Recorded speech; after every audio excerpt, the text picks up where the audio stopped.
Hi, everybody. Welcome back, episode 19, Heart of the Order. Baseball is still back. It has yet to be canceled. We are a week deep of having baseball. Exciting news, guys. How are you doing today on this gorgeous evening? Bobby Bonilla Day. We'll get to that. Not doing as good as Bobby Bonilla. It's payday for me, but not like it is for Bobby Bonilla. Definitely not as Bobby Bonilla. You know, he is a legend. He is a legend even after. He's not even I'm pretty sure he's in the Hall of Fame. He's gonna be most remembered. He's most remembered because of this contract, because of this day. This is It's going to be sad his last Bobby Bonilla day in like 15 years from now. Imagine just he's going to go out to he's going to get the direct deposit email and just be like, damn. In 15 years from now. Which is wild.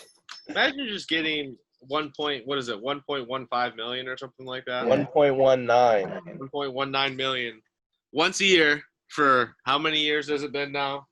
I mean, 20, and he has 15 more. Been 35 years. It will be 35 years. That's just wild.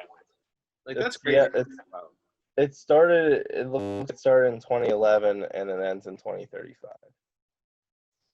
So 25 years. Yeah. The worst contract in MLB history. The best contract, depending how you look at it. Well, if you're considering the Mets, given that they had the contract, I'm sure they're like, oh yeah, we're okay with it. It's funny, punchline that it's the Mets. Well, it's funny because remember when we were talking about the Bryce Harper interview with Barstool that he did however many months ago?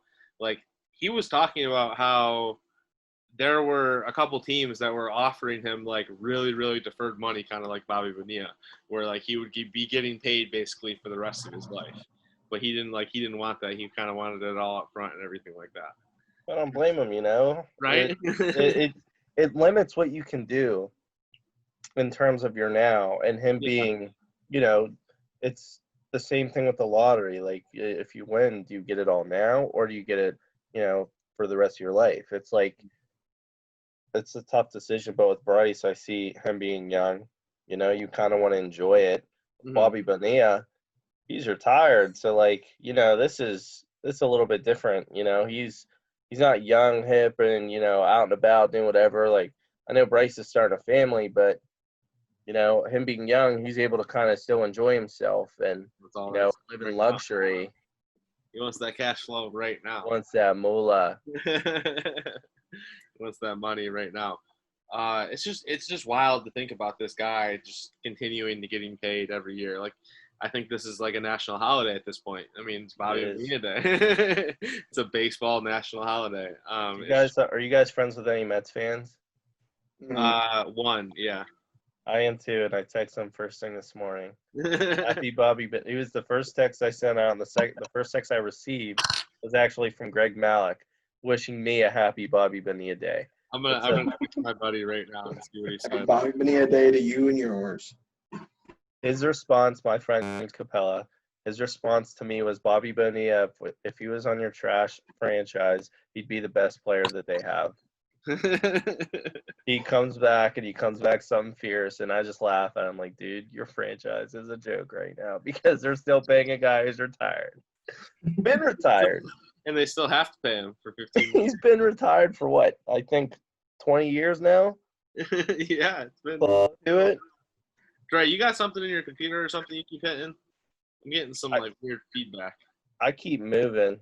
Okay. So that might be it. I'm just all jittery because baseball's back. It's Bobby Bonilla Day, July 1st. But I want to read this excerpt that Greg Malik sent me, okay?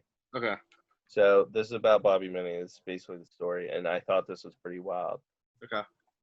After a subpar 1999 season, the Mets released Bonilla, but still owed him $5.9 million. So let's just stop there for a second. $5.9 million got deferred into 30, into 25 years of $1.19 million, yeah, which is pretty insane. So Bonilla and his agent offered the Mets a deal. Bonilla would defer payment for a decade, and the Mets would pay him an annual check of $1.19 million starting in 2011, ending in 2025, adding up to a total payout of $29.8 million. So that's the total figure. This is where it gets. Sorry, Matt. Go ahead. I didn't realize that it was deferred by like a decade. I never knew that. Yeah, my guess is the 5.9 became it. It racks up interest, things like that. Yeah. So makes a lot of sense. So this is where it gets crazy. The Mets owner, Fred Wilpon, accepted the deal mostly because he was heavily invested with Ponzi scheme operator Bernie Madoff. And the 10% returns he thought what he was getting on his investments with Madoff outweighed the 8% interest the Mets would be paying on Bonilla's initial $5.9 million. As a result, the payout was subject of inquiry during the Madoff investment scandal investigation, which came to light in 2008. So the only reason – say that again, Brooksy? Didn't see that coming. I know, right? There's a lot to deal with in that whole entire thing. But the only reason why Fred Wilpon, terrible ownership family, by the way, because Wilpon's still on the team and it's just not getting any better. But he's haven't deferred any money. But the only reason why he agreed to that deal is because of Bernie Madoff. That should tell you all you need to know about the Mets franchise. Pretty much. That's all it takes. That's wild. That's funny. All right. Well, while it is a funny day in baseball history with the Bobby Bonilla Day, today marks the beginning of summer camp for baseball teams. First of all, before we even get to teams reporting, the fact that they call it summer camp. When I think summer camp, I think of kids going off to camp in the middle of summer. They're out of school. Like, I can't getting mono, not COVID. Right? And now we got grown men reporting to summer camp. I think of like heavyweights with the blob. Yep. Just stuff like that. The go-karts. We got grown men reporting to summer camp. I don't know. When I didn't realize they were calling it summer camp. When I saw that, I kind of just chuckled a little bit today. But it's good to see teams reporting to their stadiums and things like that. I follow Kevin Newman on Instagram, and he posted a couple pictures of PNC Park today. And I was like, baseball is back. Baseball is back. I mean, how excited were you guys to kind of see everything kind of taking place today, guys reporting to camp, things like that? Not to be a bummer, but I feel like I'm just a little worried. I know it's like still going to happen. Yeah. Until it happens, I'm going to be a little bit worried, less excited. I'm just naturally an anxious person. So you're like, given the things that have happened, there was definitely going to be an uptick in cases. Yeah. As people start going outside more, like that's normal, that's expected. But still in the back of my mind, maybe the media, whatever it is, but like part of me is just scared that it's just going to get shut down. So I will be a little bit excited until I actually see it played. Then I'm going to be ecstatic. But until then, I'm going to be cautiously excited. Because I can't deal with another heartbreak. So like when it comes to like exhibition games, is that when you're like, all right, or was it when it comes to like an actual regular season 60-game first game of the 60-game season, that's when you? I'll say once exhibition starts, we'll be a little bit more excited, but I can give you an excitement meter as we go. Mm-hmm. I'm not willing to go that far in advance yet. I feel you. I mean, it's right. I mean, you don't want to get your hopes after everything we've been through this summer. You don't want to get your hopes up and then get them, all crashed again when COVID comes through and says, "Fuck you guys, I'm taking baseball away." But once it comes, I will be. That's where all my excitement during this time will go. I'm deferring my Bobby Bonilla future excitement for future weeks, where the interest will accumulate. Okay. I might take a PTO day the first day of baseball and just like watch baseball all day and just sit on my couch and drink beer. I might take a PTO day. Sounds pretty good. Yeah, I agree. That sounds like a Sounds great like a day. good holiday.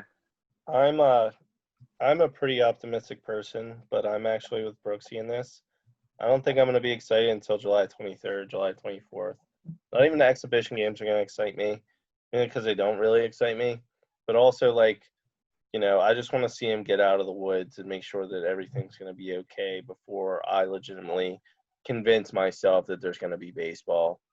Like, the whole entire labor negotiations has soured me so much to the point where, there's baseball. I'm extremely hype about it, but, now that they're playing, they have the other hurdle that's COVID, and that's a bigger issue than are they even going to play. I mean, the reason why they're not going to play in the first, they weren't going to play in the first place because of COVID. So it's always in forever, and the number one reason. So I guess until they start playing, that's when I'll get excited.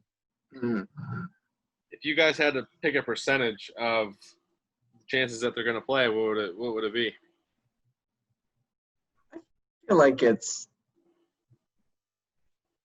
like 85, 90. Like, I still think I think they're gonna push it out because, like we said, like, this uptick is expected. So I feel like it's still gonna happen, but I'm not telling my heart that. Mm-hmm. Yeah, and I'm about 75%.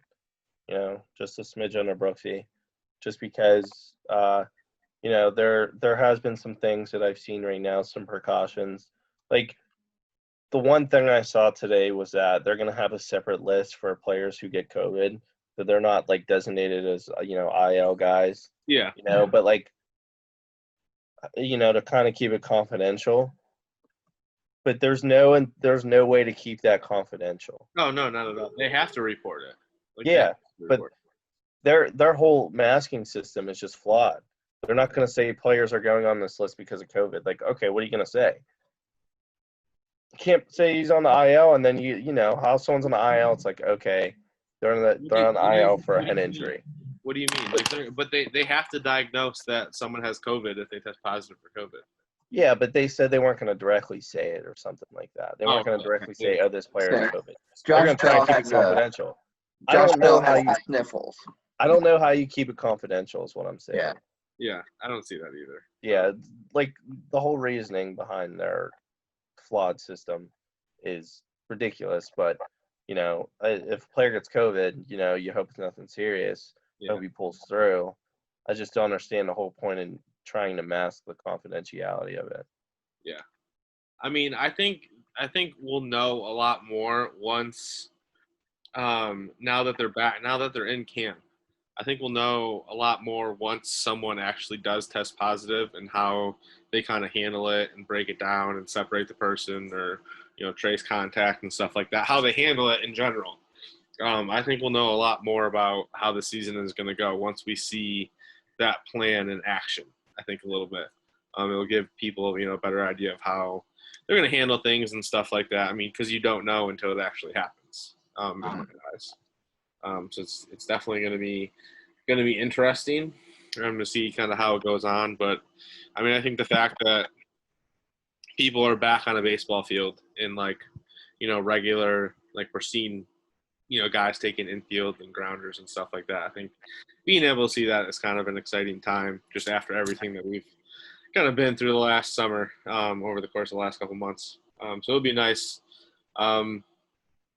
But baseball's been back for what, like a week?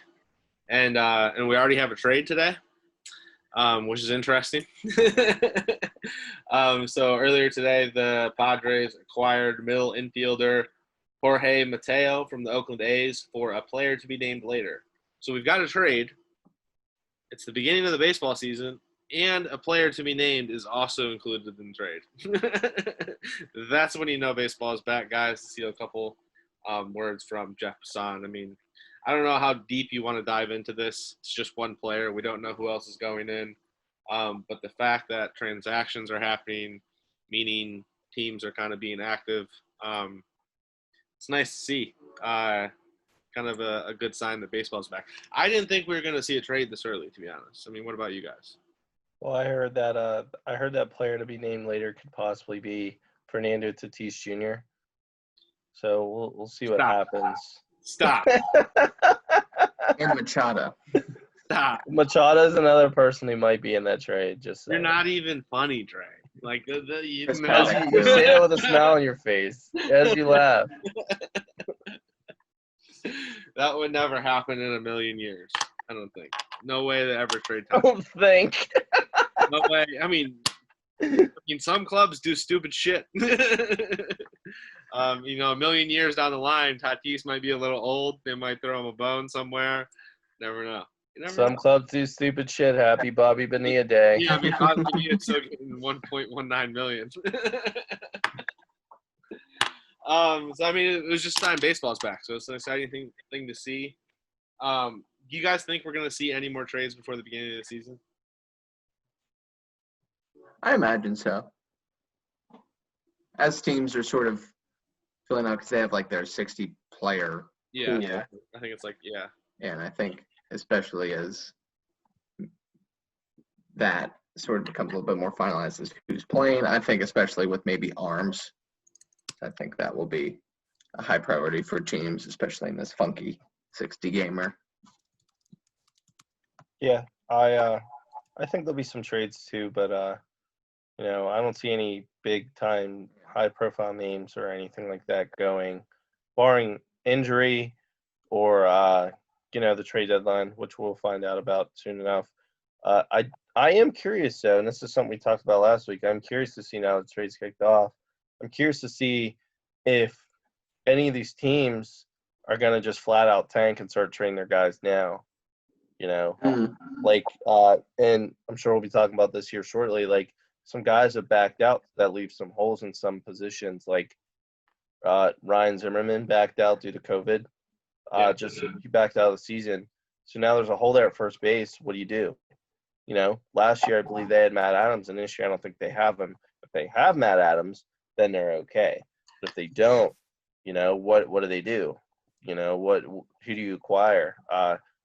I'm just gonna throw out Josh Bell just because. You saw Filipponi's tweet. No, screw Filipponi. I didn't see it. He's muted.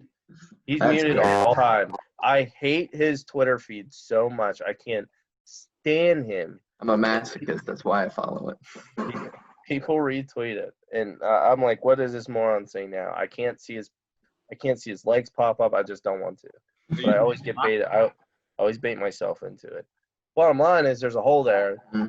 So, does a team like the Pirates, which they're not going to do, does a team like the Pirates say, hey, here's Josh Bell, what do you want for him? Because that's a team, in my opinion, I don't see competing for at least 3 to 5 years. They, further commit to that rebuild, or Josh Bell's part of that future now that the DH is there, which, in my opinion, what I would do is I'd keep Josh Bell for long term because that DH is there. Yeah. I think that would be fun to see. Speaking of like the player pools, did you guys see this? So the A's again, I'm involved in this. They assigned a 17-year-old from Guaymate, Dominican Republic, to their 60-player pool. He's 17-year-old. He's a shortstop. His name's Robert. I don't want to butcher it. Puason. They added him to a 60-man player pool. He's only 17. I mean, how many of these like young guns, like top prospects, do you think we're going to see this year? Being able to get an opportunity in this. I'm pretty sure we're going to see a lot of top prospects.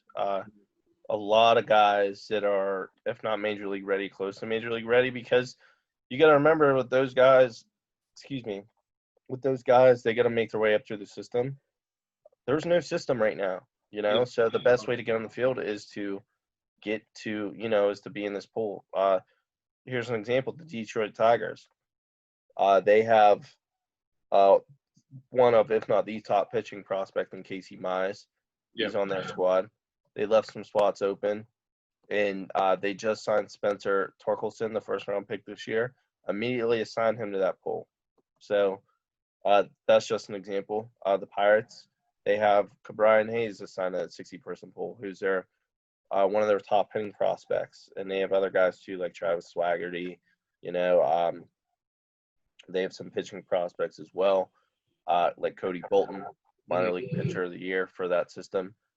You're going to see a lot of these top prospects end up on the taxi squad. You might even see some who are close to being major league ready just be straight on the roster. Yeah. Again, Brian Hayes is on the roster. Definitely going to be interesting. Yeah. We'll see. But again, I mean, some players have already come out and decided not to play this year. I mean, you mentioned Ryan Zimmerman. They're opting out of the opportunity to play this year. So Ryan Zimmerman, Mike Leake for the Diamondbacks was another player that opted out due to, I think he cited family reasons. Ian Desmond cited social injustice, right? It's like not. Yes. He did. Yeah. He wrote a very long Instagram post about it and talking about the lack of diversity in Major League Baseball with black players, and just the lack of involvement with the community as a whole infused into baseball, whether it's just the players or front offices or management.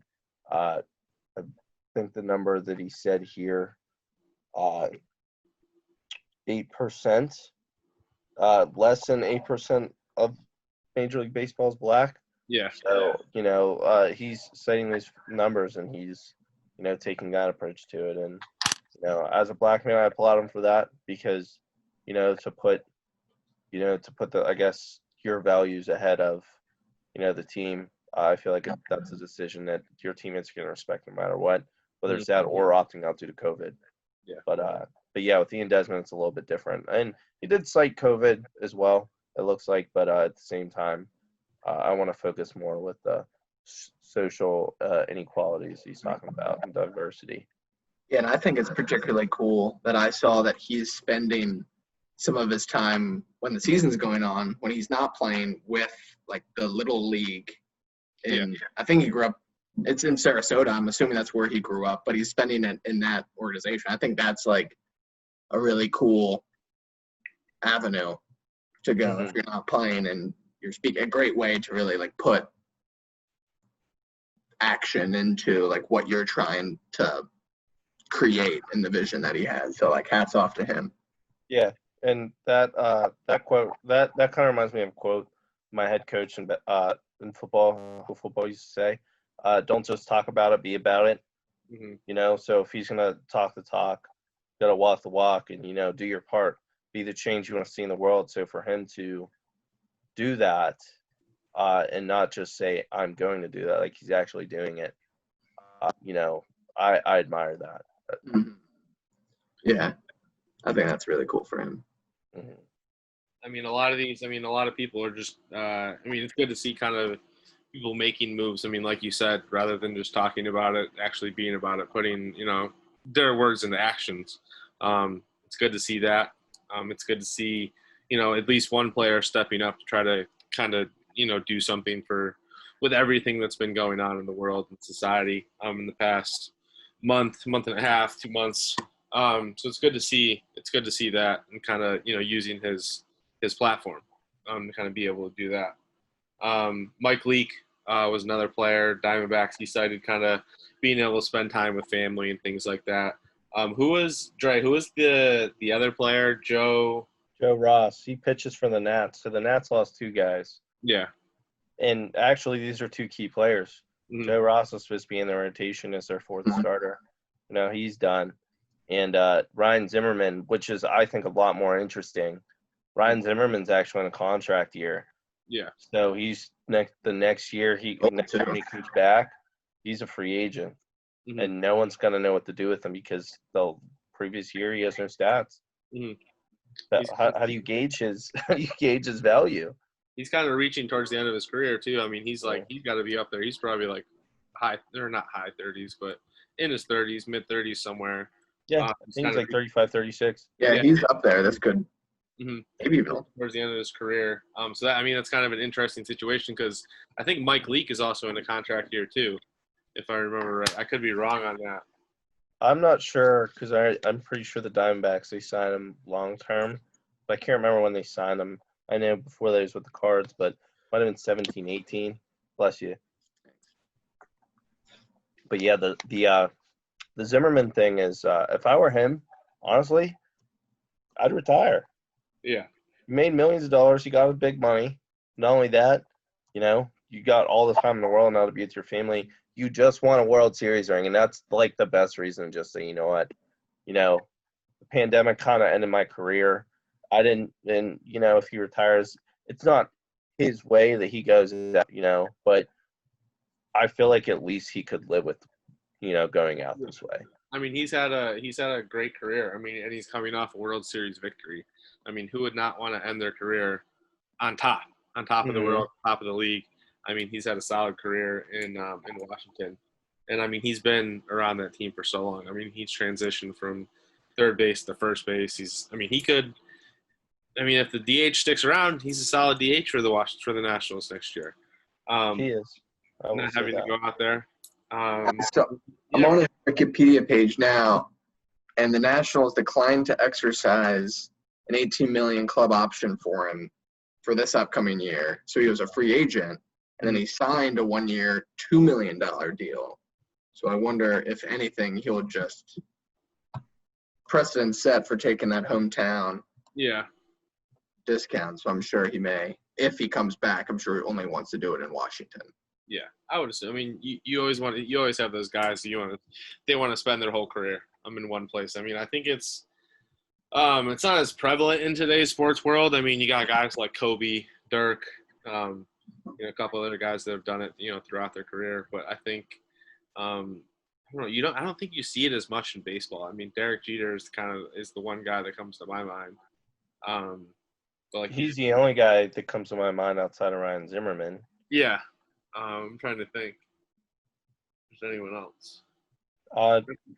Dustin Pedroia? Pedroia is a good one. But again, I don't think he would have the impact that like Ryan Zimmerman did. Not at all. I mean, Yadier Molina. Yachty's good. Clayton Kershaw. Clayton Kershaw is another one. There's guys out there. You just gotta. I guess you gotta kind of really think about it. I think like Yachty's a good example because he's probably I would say 1 or 2 years away.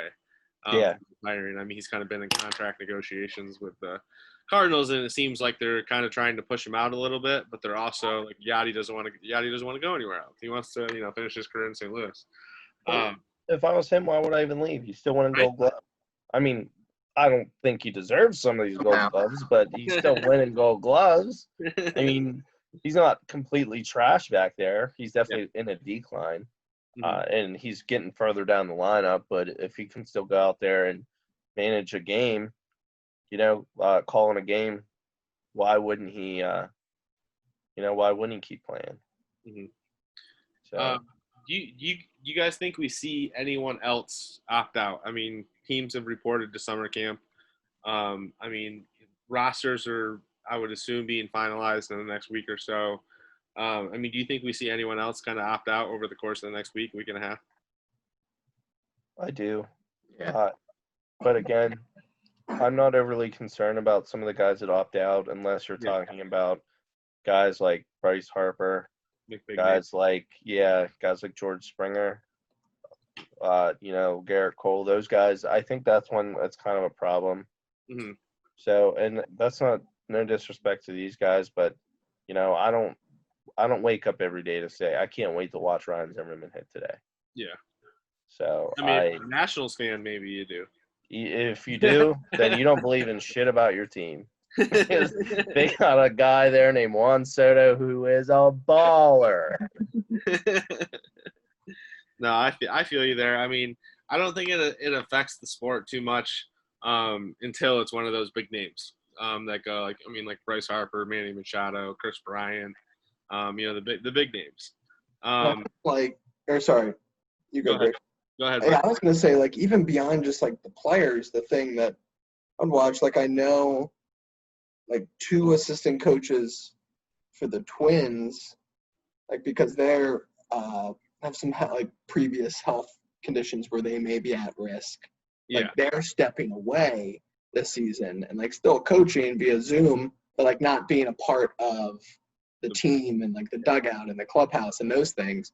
And like that makes me think like, oh, well, what's going to happen with the people who are in that range of being like 65 or older, especially like when you think of like big managers that have had like their health run-ins, like Tito. Francona and like Dusty Baker. And like Dusty Baker has like enough on his hands with everything in Houston, but then like with that on top of it, I'm sort of wondering like, oh, that's something I'll be really interested in keeping the eye on is with like coaching staffs and how that's impacted. I know. But still not impacting off of Dre's point. Yeah. It doesn't have the direct impact of like the field product. So it's more going to be a side story. I know like the coaches were a big topic in the NBA talks when the NBA was talking about returning, because you got guys like Pop, George Karl, a couple of the older guys. They were, they have underlying health issues and stuff like that. So that's definitely an interesting angle to think about with some of the older guys like Tito, because they have such an impact on the game. I mean, they might not as much now. I don't know. They still have an impact on the game. And it'll be interesting to see kind of how that affects like the game down the line, like throughout the season when, games start to really, really count in the playoffs and things like that. Because having an experienced manager like Tito or like Joe Madden on the bench is always good to have. I have an idea. Yeah. Find a damn cure. Find a vaccine. Yeah. Find a vaccine. I feel like we've known about this since February? Probably actually since last November about the threat of this. Now that's here, people are going crazy, and somehow, some way, we still have nothing that combats this outside of social distancing and masks. Also part of the social distancing. I'm just baffled how there's no freaking cure yet. Dre, where are you going on vacation? You said going to Deep Creek. So where's that? Maryland, home of crab cakes and football. Oh, okay, I've never been to Deep Creek, so I was curious. Oh, yeah, I forget your, a lot of your. I'm a New Yorker. I'm not really a New Yorker, but I'm a Western New Yorker. Have fun, man. That'll be a good time. I bet. Yeah. You gonna wear your mask? You gonna social distance? I will if I'm out. If I'm out, there's a place down there. It's called the Honey. Okay. It's just a bar, so it's legitimately just this giant lake with all these luxurious houses there. But it's party central. It's just a big time fun. I assume I'll just be in the house most of the time. We have a boat. Gonna go play some golf. But it'd be nice to just get away and spend time with family. There you go. So it'll be dope. If you go to a bar, have a drink for us, because we can't go to bars now in Pittsburgh. So yeah, it's only, and this blows my mind. This completely blows my mind. Okay, and not for the fact that like they're connecting the spikes in Allegheny County to going to the bars and drinking. Yeah, I've seen so many people that don't even live in this county freak out about the fact that there's no bars open in Allegheny County. You live in Westmoreland or a neighboring county. What are you doing talking about it? You're fine. Like, it makes no sense whatsoever. They're just freaking out over nothing. Like, you're so dumb. I didn't think about that, to be honest. Like, I really didn't think about that. People just want to overreact to anything. And it's like, okay, does this really affect you? No. You don't live here. Bunch of morons. I swear to God. It's driving people insane. That's why we need a damn vaccine. Right. Let's get some normalcy. Just find a cure. Guys. Just find a cure. So we did have one more topic to talk about tonight. Dre, you want to break down this Oakland A's interesting thing that you found? Oh, yeah. Yeah, I'll do that. So the Oakland A's are selling seats to fans for this upcoming season, and they're going to place a cutout of the fan in that seat that you purchase. If a foul ball hits your cutout, they will send you a ball. I think that's pretty damn cool. And we all pitch in on one? How much do they cost? I just want a cutout, yeah. I don't know. The Oakland A's tickets are not expensive at all. Are they cheaper than Pirates tickets? That I would say yes, because at least with PNC, you get the beautiful ballpark and everything that comes with it, including the sorry baseball team. Very true. See, I wish that like maybe some of the soccer teams overseas would have done this, because like I think it would be a lot cooler to get like a giant soccer ball than a baseball. Yeah, I agree, but they always get those balls back anyways. But yeah, I know. The whole concept of getting a soccer ball would be so much better than a baseball. Yeah, so much bigger. Those balls that they use are sweet too. I wonder if the A's will like, instead of having like empty seats all over because they probably don't have that many season ticket holders. I wonder if they'll have like celebrity cutouts. Like, I mean, the one soccer team did Shaq, another soccer team did Kobe. I have figures. Cutouts are $49 each for A's Access members, $89 each for general fans, and there's $129 for a foul ball zone cutout. Limited availability. $129? Huh? $129. $129 for a cutout. For a cutout in foul ball territory. Who would do that? Someone with money to blow, I guess. You're basically paying $129 for the opportunity, the possibility of getting a baseball. Oh, there's more. Okay. You get the baseball. Yeah. And you receive 2 tickets to their first exhibition game at the Coliseum during the 2021 season. And Brooksy pointed out earlier, proceeds from Coliseum cutouts benefit the Oakland A's Community Fund. So good cause. Good cause. It's for a good cause, and they're helping out. I see it as a way for them to fill their stadium because they don't struggle either bases. They struggle filling their stadium every single year, and they're one of the best run franchises out there. How would you like to be the unpaid intern that's keeping track of like the foul balls and like where exactly they hit? Yeah, I mean, all you got to do is watch video, really. I got a question. How would you like to be the unpaid intern that has to put the cutout in the seat? Right. Now, it's just walking around the stadium. Boop. Boop. Oh, that's such like bitch work. That's what interns do. That's what interns do. That's what interns are for. We need a HOTO intern. We do need a HOTO intern. Thoughts from the bench intern. Deke, get an intern. Leake. Applications being accepted now. Yeah, I'll talk to HR. Let me talk to Marsha. All right, guys. You got anything else that we need to talk about that we need to cover today? I mean, it's just summer camp right now. Baseball hasn't officially, no exhibition games yet. We can get into some predictions as the season is closer, but you guys got anything else tonight? Another week closer.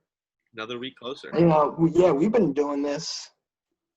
So what? Almost March. Over 3 months without baseball. Yeah.